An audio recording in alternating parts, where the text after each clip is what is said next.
अभी कोई लड़का किसी लड़की को लेके भाग जाए, पंचायत बैठ जाएगी, सरदार जी आएंगे पंचायत करने के लिए, और दोनों तरफ की बातें सुन के क्या कहेंगे, साहब 8 दिन के बाद लड़की को लेके आया तुम्हारा लड़का, चल 2 लाख रुपए लड़के वाला लड़की को देगा।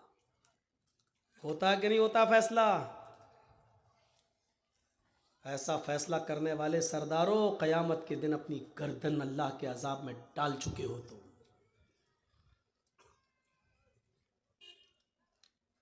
लड़का भागा तो लड़की भी तो भागी थी। फैसला करते हो लड़का देगा पैसा, लड़के का बाप देगा पैसा लड़की के बाप को। शर्म नहीं आती फैसला करने में तुम्हें? किस कानून के तहत तुमने यह फैसला किया है? ठीक है मुजरिम है तो दोनों मुजरिम है ना। अगर लड़का भगा कर ले गया है तुम्हारी बेटी को, तो तुम्हारी बेटी ने भी तो भाग कर कसूर किया है। जबरदस्ती घर से खींच के तो नहीं ले गया था वो। तूने भी तो मोबाइल दिया था अपनी बेटी को, व्हाट्सएप पे बात हुई होगी, कलिया चक चौरंगी में मिलेंगे, चलो आ जाना। वहां से भागी होगी तुम्हारी बेटी, और फैसला तुम क्या करते हो, साहब लड़की की इज्जत दागदार कर दी है, अब कौन करेगा इससे शादी। अरे करे चाहे भाड़ में जाए, तुम्हें फिक्र क्यों हो रही है? साहब लड़के से करो, लड़का कहता हम नहीं करेंगे। क्यों? का ये तो और 10 के साथ चक्कर चलता है इसका, तो नहीं करना है तो तुम लेके गए थे, इसकी इज्जत दांव पे लगी, करो, नहीं तो 4 लाख रुपया दो, 5 लाख रुपया दो, 2 लाख रुपया दो।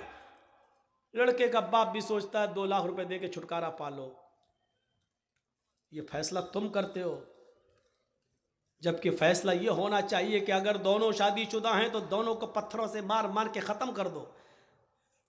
दोनों कुंवारे हैं तो दोनों को 100-100 कोड़े मारो, और 1 साल के लिए मौजमपुर, लखीपुर, श्री रामपुर सब बाहर निकाल दो, इनको घर में घुसने मत दो। 1 साल के लिए डिस्ट्रिक्ट मालदा में इनकी शक्ल न दिखाई दे, वो भी कब? 100 कोड़े दोनों को मारने के बाद।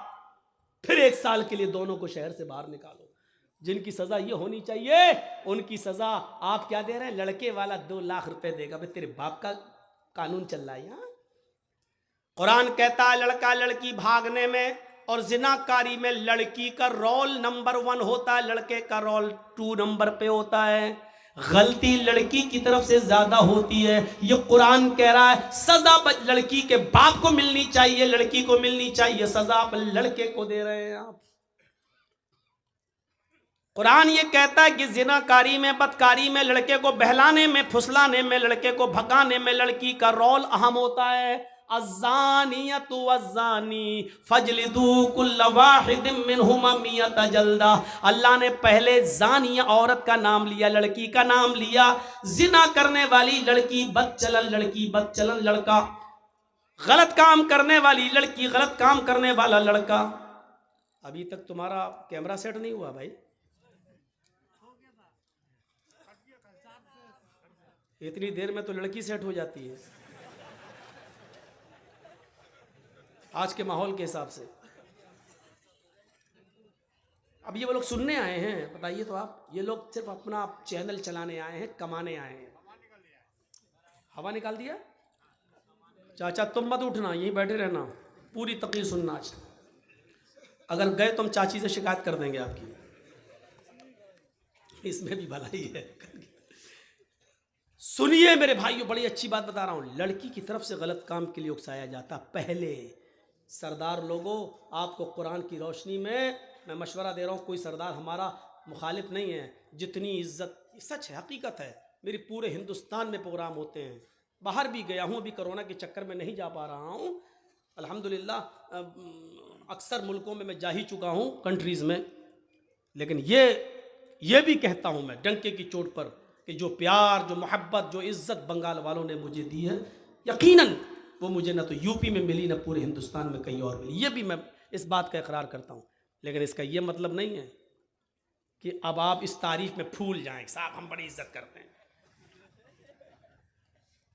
हमसे लोग पूछते हैं कि बंगाल वाले कैसे समझ जाते हैं तुम्हारी बात। हैदराबाद में लोगों ने पूछा, यूपी में पूछा, हर जगह लोगों ने पूछा। हमने कहा जितना बंगाल वाले समझते हैं उतना तो कोई समझता ही नहीं है।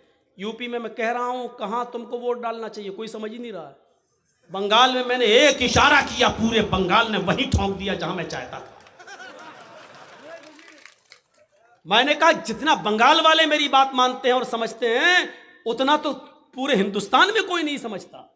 लोगों, अरे लोग तो पूरे हिंदुस्तान में आप चले जाइए, हमको उस पर वो इतनी वायरल हुई वीडियो कि लोग बंगाल का मुख्यमंत्री हम ही को समझते हैं। मौलाना बंगाल वो, अरे मौलाना साहब आप, अरे कितने लोग तो हमसे कहने लगे मौलाना एक काम है मेरा बंगाल में करवा दो। मैंने कहा मैं कैसे करवा दूं यार, पहले मुझे अपना तो काम कर लेने दो। हमसे कहने लगे मौलाना मेरा काम करवा दो, मेरा एक बंगाल में ये काम है वो काम है। यानी लोग हमको बंगाल के बारे में पता नहीं क्या तसव्वुर करने लगे, ये हाल हो गई। और जब मैं बंगाल में प्रोग्राम करने आता हूं तो मेरे अब्बू मेरी अम्मी बड़ी मुतमईन हो जाती है, कहते नहीं मेरा लड़का ठीक जगह जा रहा है, वहां सेफ्टी रहेगी। दूसरी जगह जाता हूं तो रोज एक दिन में 10 बार फोन करते, बेटा कैसे हो, कोई बात तो नहीं है, टीवी पे ऐसा दिखा रहा है, तुम्हें कोई दिक्कत तो नहीं है। लेकिन बंगाल आ जाता हूं तो वो बिल्कुल टेंशन फ्री हो जाते हैं, ना कुछ नहीं, वो बंगाल ऐसा ही है। अब ये बताइए ये कितनी बड़ी, जिसके माँ बाप को जिस स्टेट से अपने बेटे के लिए सुकून मिल जाता हो तो उससे बड़ी बात एक बेटे के लिए क्या होगी कि मेरे बाप मुतमईन हैं। सोचिए, घर की तरह समझते हैं कि मेरा बेटा अपने घर ही गया एक तरीके से, ये तसव्वुर कीजिए। लेकिन सुनो, शिकायतें भी हमें तुमसे ही सबसे ज़्यादा रहती हैं, कभी इधर से उठना, कभी उधर से उठना, कभी बीच से उठना। फिर हमें लगता, फिर मिसाल दो कि कुत्ते की दुम टेढ़ी रहती है तो वो कभी सीधी नहीं हो सकती। ये प्यार में दे देता हूं मैं यार, बुरा मत मानिएगा। तो ये चीज थी, हमें सोचना चाहिए। हजरत खंसा के बारे में हम बतला रहे थे मेरे भाइयों, वो तसव्वुर कीजिए आप।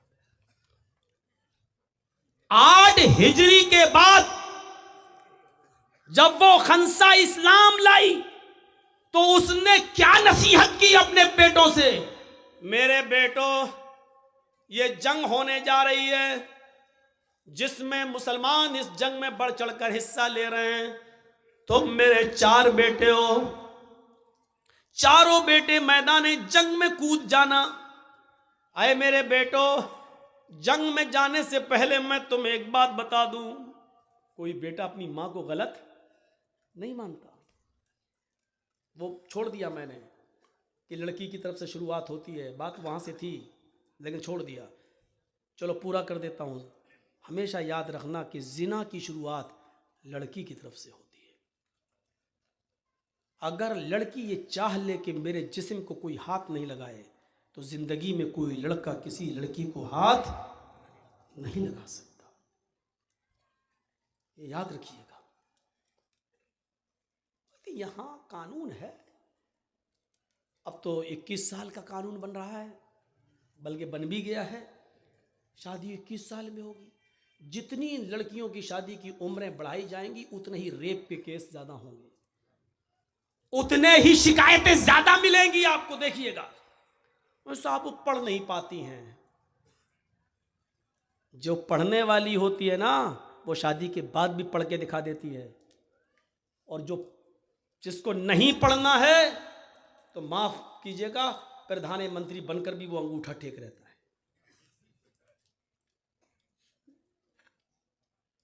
हम गौर कर सकते हैं इस मिसाल पर।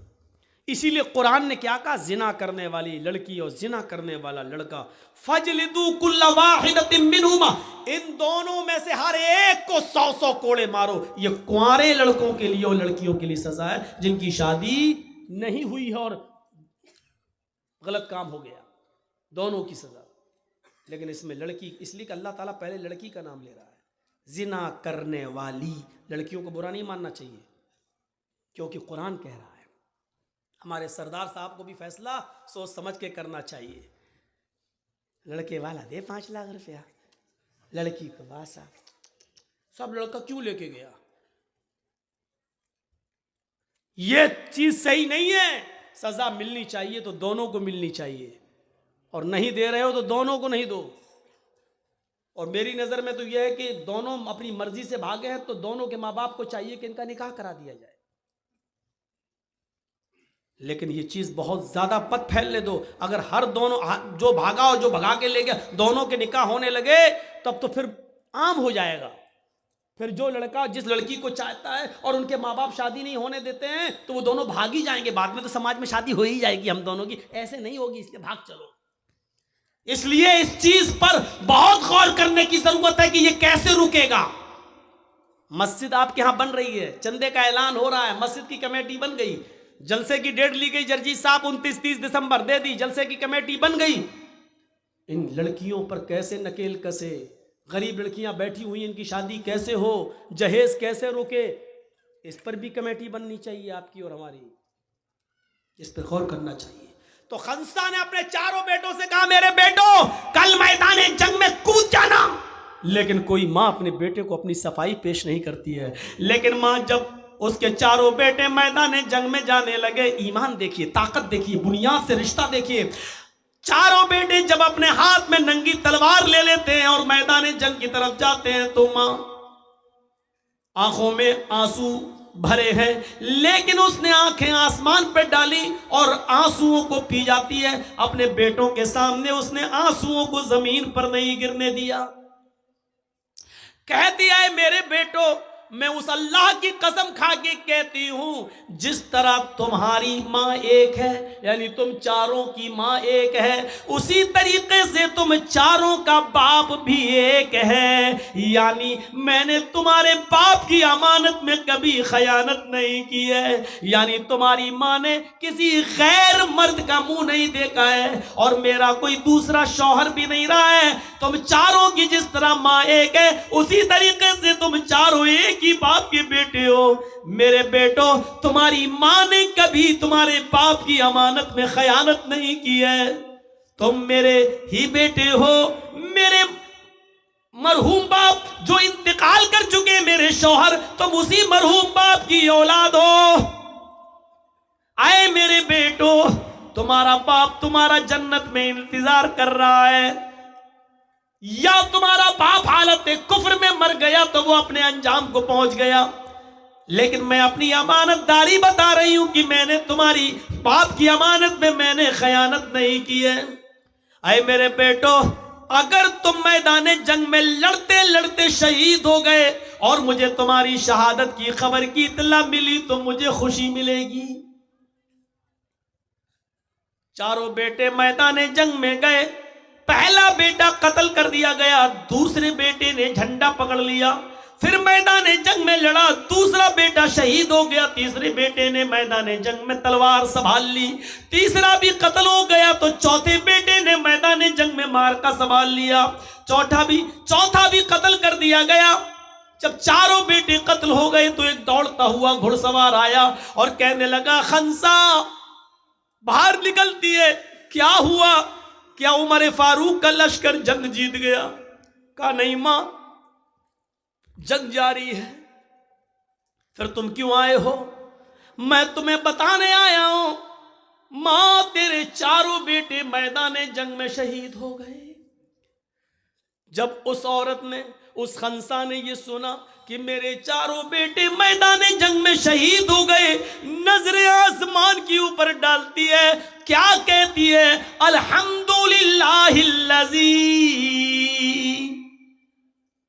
अल्हम्दुलिल्लाहिल्लज़ी शर्रफनी बिक़त्लिहिम। तमाम तारीफें उस अल्लाह के लिए हैं जिसने मेरे बेटों के कत्ल से, जिसने मेरे बेटों की शहादत से मुझे इज्जत बख्शी है। यानी मेरे बेटों की शहादतें उसने कबूल फरमा ली हैं। देख रहे हैं खंसा की जिंदगी में दो मोड़ आए, एक हालत कुफ्र का और एक हालत ईमानी का। हालत कुफ्र में वो दिन रात रोती थी, अपने भाई को याद करती थी और रात और दिन से कहती थी कि आए सूरज तू क्यों निकलता है, मुझे मेरे भाई की याद आती है। आए सूरज तू क्यों छिपता है, आए रात तू क्यों आती है, मुझे मेरे भाई की याद दिला देती है। लेकिन यही कमजोर औरत जब ईमान के दायरे में आती है तो अपने चारों बेटों की शहादत के बाद खुश होती है और कहती है अल्हम्दुलिल्लाहिल्लज़ी शर्रफनी बिक़त्लिहिम।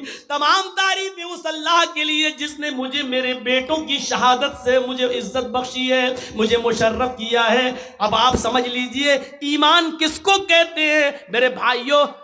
बहुत बार सुना होगा, ईमान ईमान ईमान वाले, ऐ ईमान वालो तुम्हारे ऊपर रोजे फर्ज, ऐ ईमान वालो तुम्हारे ऊपर नमाज फर्ज।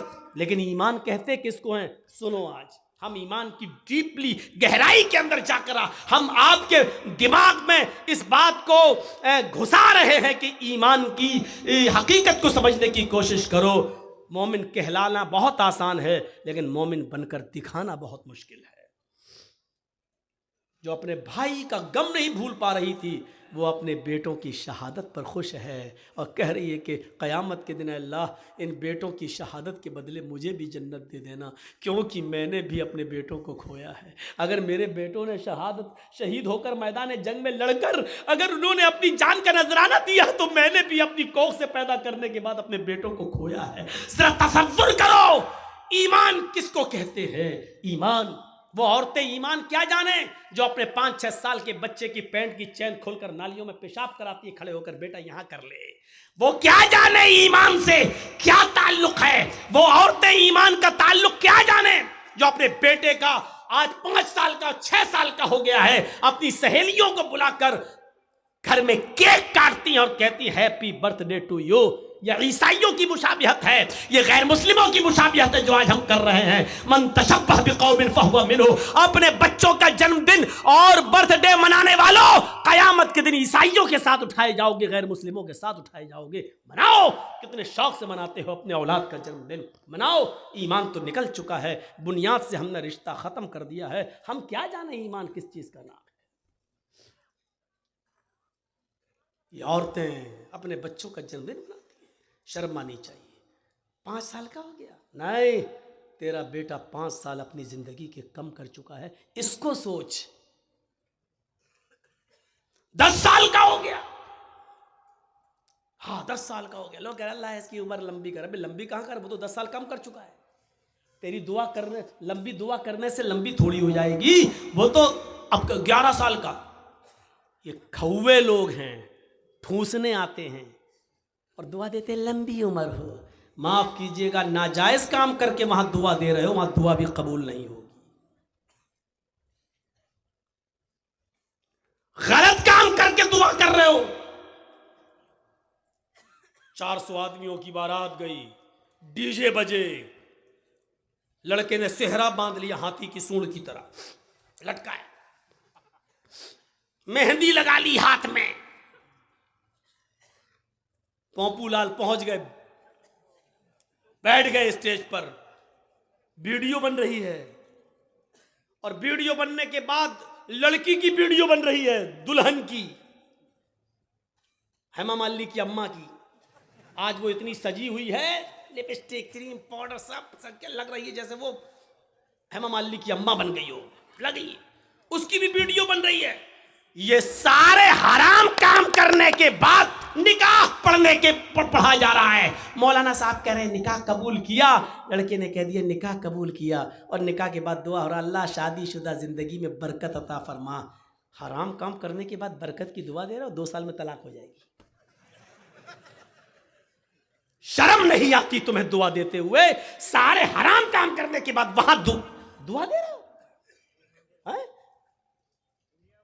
नापाक नमाज पढ़ लो, नापाक बगैर वुजू के मस्जिद में चले जाओ, नमाज पढ़ लो, और नमाज पढ़ने के बाद अल्लाह मेरी दुआ कबूल फरमा ले, अल्लाह मुझे जो है रोजी रोटी में बरकत अता फरमा।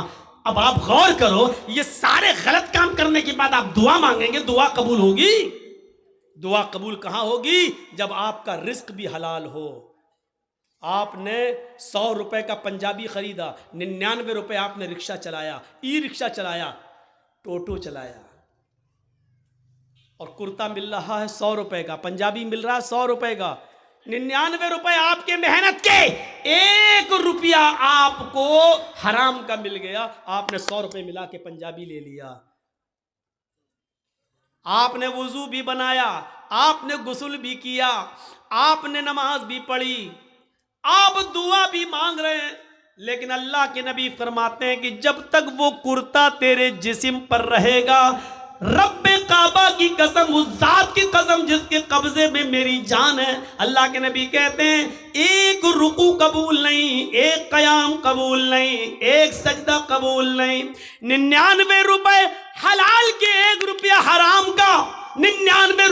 कड़ी मेहनत के पसीना बहाकर कमाया, 1 रुपया हराम का मिला दिया है, जब तक वो कपड़ा तुम्हारे जिस्म पर रहेगा नमाज कबूल नहीं होगी। अब नमाज के बाद कहो अल्लाह मुझे ये दे दे, मुझे ये दे दे, मुझे ये दे दे, ऊपर से आवाज आती है व मतअमुहु हराम व मशरबुहु हराम व मलबसुहु हराम व गुज़िया बिल हराम। आए फरिश्तों, मेरा बंदा देखो क्या क्या चीजें मांग रहा है, मैं भी चाहता हूं कि दूं, लेकिन कैसे दूं? ये जो खाकर आया वो हराम का, जो पीकर आया वो हराम का, जो पहनकर आया वो हराम का, इसके जिस्म में जो खून दौड़ रहा है वो हराम का। फअन्ना युस्तजाबु लिज़ालिक, हम अपने बंदे की दुआ सुने तो कहां से सुने? 99 रुपीस हलाल के, मेहनत के, और उसके बाद 1 रुपया हराम का। जब ऐसा करने के बाद भी दुआ कबूल नहीं हो रही है तो हमारी शादियों में डीजे और ये सब और उबटने, हल्दी, मेहंदी सब करने के बाद और वीडियो बनाने के बाद लड़का और लड़की को फिर कहो अल्लाह शादी में बरकत अता फरमाए, ये दुआ कबूल होगी? मजाक बना के रख लिया आपने दुआओं का, मजाक बना के रख लिया आपने इस्लाम की तालीमात का। जितना मुसलमानों ने इस दौर के मुसलमानों ने इस्लाम का मजाक उड़ाया, अल्लाह की कसम गैर मुस्लिमों ने भी इतना इस्लाम का मजाक नहीं उड़ाया जितना मुसलमानों ने इस्लाम का मजाक उड़ाया। जब चाहे तब खड़े हो गए, अल्लाह ये कर दे, अल्लाह वो कर दे, अल्लाह वो कर दे। अरे पहले देख तो उसकी हैसियत क्या है, पहले देख तो। अल्लाह के नबी के पास जो आता था आप उसके लिए दुआ, हिदायत की दुआ कर देते थे, पहले कुछ नसीहतें करते थे, जाओ पहले ऐसे करो। हम कहां हैं? मजाक बना लिया। मौलाना साहब दुआओं में याद रखना। अरे एक दुआ मौलवी जर्जिस तुझे दुआओं में याद रखे कि अपने बेटे की दुनिया दीन देखे, अपनी औलाद का देखे, अपने रिश्तेदारों का देखे, एक फैशन बना लिया दुआओं में याद रखना। मौलाना दुआ करना मेरे लिए, तू हराम पे हराम खाता जाए, मौलवी जर्जिस तेरे लिए दुआ करे। अरे तू खुद हलाल रोजी खाना शुरू कर। अल्लाह की कसम, अल्लाह खुद कहता है मेरे बंदे मुझ पर वैसा भरोसा कर जैसे करना चाहिए, हम तुझे वैसे रोजी देंगे जैसे चिड़िया भूखे पेट घोंसलों से निकलती हैं और शाम को जब वापस आती है तो उनका पेट भरा हुआ होता है। समंदर में एक विहील मछली रहती है जो 40 टन गोश्त खाती है, 40 टन एक दिन में। अल्लाह कहता हम अब उस मछली को भूखा नहीं सोने देते, 2 रोटी खाने वाले तू क्यों परेशान है, हम तुझे भूखा नहीं सुनाएंगे। तू क्यों इस 2 रोटी के लिए किसी का हक मार रहा है, तू क्यों इस 2 रोटी के लिए किसी के ऊपर जुल्म कर रहा है, तू क्यों इस 2 रोटी को कमाने के लिए नाजायज माल हासिल कर रहा है, क्यों ऐसा कर रहा है तू? मेरे बंदे, मैंने तुझे पैदा किया है इस दुनिया में तो मैं तेरा ख्याल रखूंगा।